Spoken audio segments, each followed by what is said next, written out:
Hello, my name's Robin and I'm going to be reading you a chapter from Richard McDowell's 50 and the Lost Moon, an RJ Sandringham mystery thriller. Chapter 6, Professor Columnus.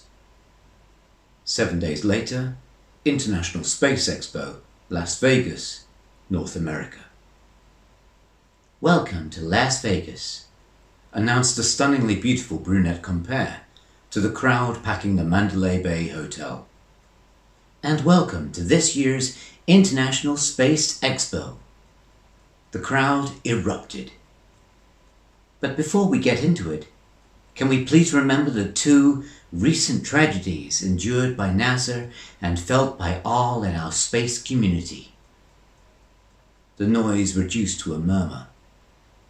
"Can I please ask if you'd be so kind to observe 1 minute's silence for the astronauts who lost their lives on the moon 3 months ago, and the astronauts who perished in last week's rescue mission?" The compere bowed her head, and the auditorium fell silent for 60 seconds. Slowly, the young lady began to inject atmosphere and reignite enthusiasm in the crowd. Oh my, and what a conference we have for you this year. All the big hitters are here from the world of deep space exploration." The now rather loud compere slowly but surely stirred the crowd into a frenzy over the next 15 minutes, finishing on the note, "Space is cool again. And now, without further ado, I bring to you..." "Phew, I'm a poet," she giggled. "I bring to you probably the biggest hitter of them all. The amazing, the incredible, the indomitable, the superhero to end all superheroes, the spaceman himself, Professor Antonio Columnus." Now at fever pitch, the crowd rose to their feet. They shouted his name. "Columnus, Space Cat! Columnus for President!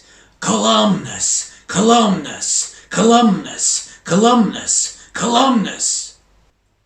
The man they had all come to see, the entrepreneur, the showman, the maverick, the 21-year-old playboy famous for technology, space travel, and a hedonistic lifestyle, the self-titled Professor, who was Professor in name only, the internet billionaire, the man loved and loathed in equal measure, ran onto the stage, sliding theatrically the final 10 feet to the podium. The rather ugly, diminutive, gaunt figure gave a little shimmy of the shoulders, finishing off his entrance with a cat-like grin. "Hello, Las Vegas! Woo-hoo! Yeah! Yeah, I said yeah, oh yeah, baby!" He waved his arms and continued to shimmy and slide from one side of the stage to the other. The crowd were now reaching almost dangerous levels of delirium. The pointless rampage halted for a moment while the billionaire gathered his breath and looked on at the adoring masses. "Welcome to Sin City." He gave a cheeky smile. "And oh boy, did I sin last night." Big thanks to Amber, Star, Poppy, Tiffany, Crystal, Angel, Ginger, Candy, Charity, and Brandy. Phew, what a night. He ran his tongue across his lips. "Oh yeah, baby, let's go to space." The crowd were lifted to a new level of fever pitch. Columnus looked on at the ensuing pandemonium, reveling in a celebrity not even enjoyed by rock stars. Girls lining the first 5 rows removed their tops.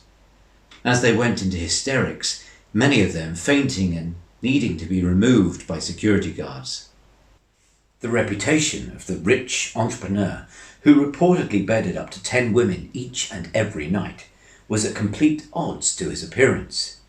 Pale white skin, greasy long black hair which looked like it was glued onto his head, long pointing nose, and ridiculous large protruding eyes which were magnified by colourful square-rimmed spectacles.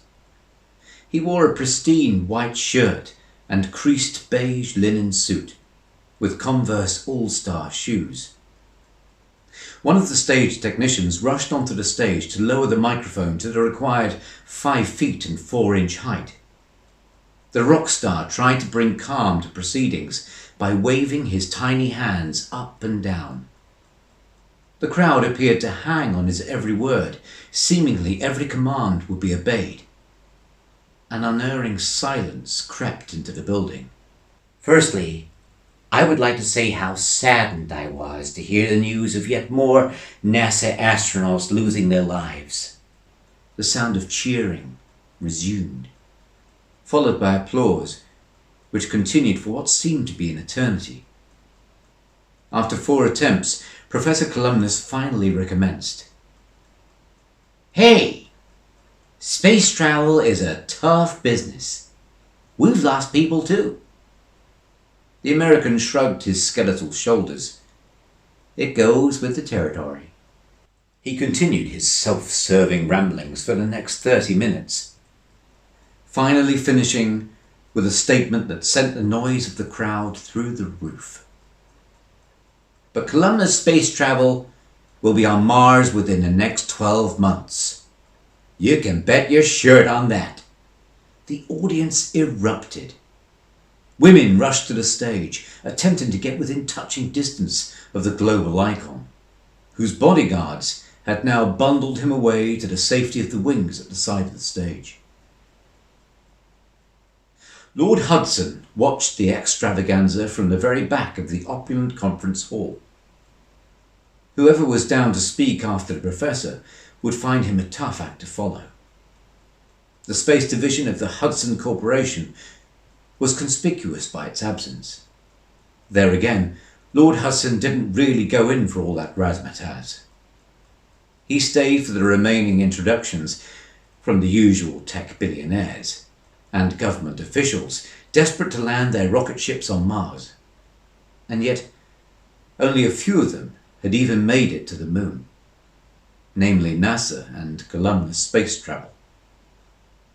Lord Hudson pondered whether or not to stay until the end, or wander back to the upstairs of the Mandalay Bay, to the waiting Lady Hudson and Major Sandringham. He felt a hand slip into his jacket pocket. He quickly turned. The showgirl, dressed in a red bikini and more pink feathers than seemed possible on such a skimpy costume, winked as she walked away. A moment later, and to his surprise, Lady Hudson appeared by his side. And what did she want?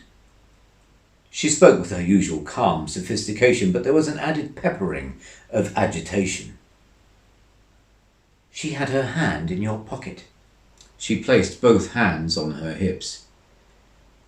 What kind of place is this? You are an old man behaving like you're in the final days of Sodom and Gomorrah. Don't make a scene, Patricia. He pulled her gently to the side. Is this what goes on every time you go away on business? There was a distinct increase in her volume level. The tirade of questions continued in the elevator and into their penthouse suite. We've been married for over 40 years, interrupted Lord Hudson. And how many times have we been unfaithful? Me? None, she exclaimed. Likewise with me, replied Lord Hudson calmly. I have no idea why she put her hand in my pocket. Probably drunk, I shouldn't wonder, or high on some concoction or other. Perhaps she... He paused and put his hand into his pocket. His elderly and yet very beautiful wife, still waiting for answers. He withdrew a torn, white piece of paper with the message, Room 11024, 7 p.m. Lady Patricia finally lost what little composure she was trying to hold on to, tipped over the edge by seeing such an obvious proposition. She snatched the note from her husband's hands. Oh, So now you're getting secret invitations from floozies, and you look so calm about it. Well?